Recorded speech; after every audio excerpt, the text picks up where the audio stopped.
refill, and I did film that, so I'll probably be posting it next week if you want a more in-depth explanation of how I do that. So today we're just going to paint them. I don't know exactly what we're doing yet, but I'm going to go through Pinterest, get some inspiration. I'll show you guys the ones that I kind of like, and we'll just go from there. I've been really wanting to do the stained glass nail trend, so I'm trying to find like a good reference picture for that. A lot of them are just so intricate, and I just really do not have the time for that today. I'm trying to find a more simple design, maybe like just a few nails with the stained glass on them. Okay, I think I like this one. I think I'm gonna go for something similar to that. It's only 4 nails that have the stained glass design on them, so I think I can manage that today. I don't have the same colors as that, so we're just gonna have to work with what we have. So yeah, let's grab some colors and see what we can do. I'm gonna go for this one. It's just like a pretty simple nude, but it is, oh, goddamn.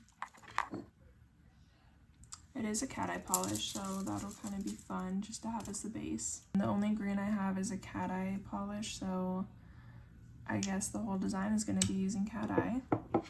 And I don't know, I think it could work. So we shall see. This is the green that I would be using, and then might as well do red cat eye as well, so that would be that one. I'm gonna go in first with this kind of nude color on all the nails, and then I will go in with the cat eye on top, do the effect, and then we'll see about the stained glass couple of nails, what we decide to do for that. Okay, we got the first layer of base.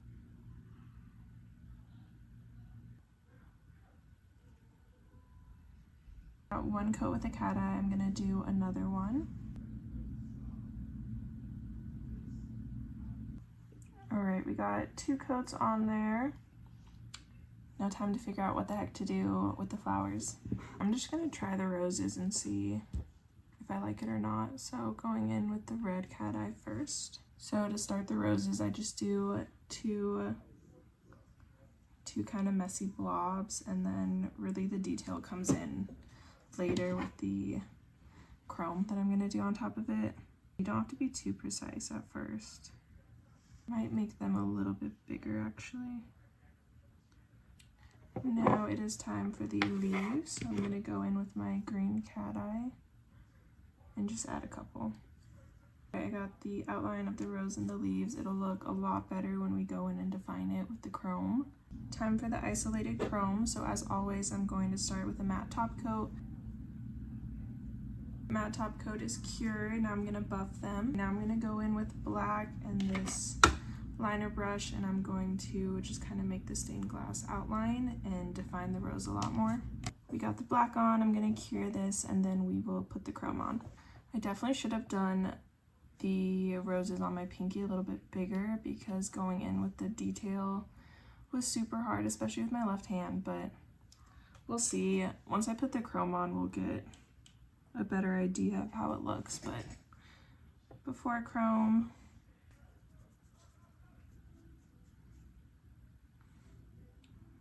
okay, we got the chrome on there. I definitely did the black a little bit too thick, but that's okay. It's okay. I have a whole nother hand I can do a little bit better on. Let's see, let's throw a top coat on. That'll bring the cat eye effect back out and see what it's looking like. We got one hand done. Okay, so same process on this hand, and I'll show you guys some better clips of me actually painting them.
didn't have too much time today, so went kind of simple, but I still do really like them. So thank you guys for watching. Well, make sure you go check out the builder gel tutorial that I'm going to be posting next week, and as well as any of my other nail art videos. I hope you enjoy.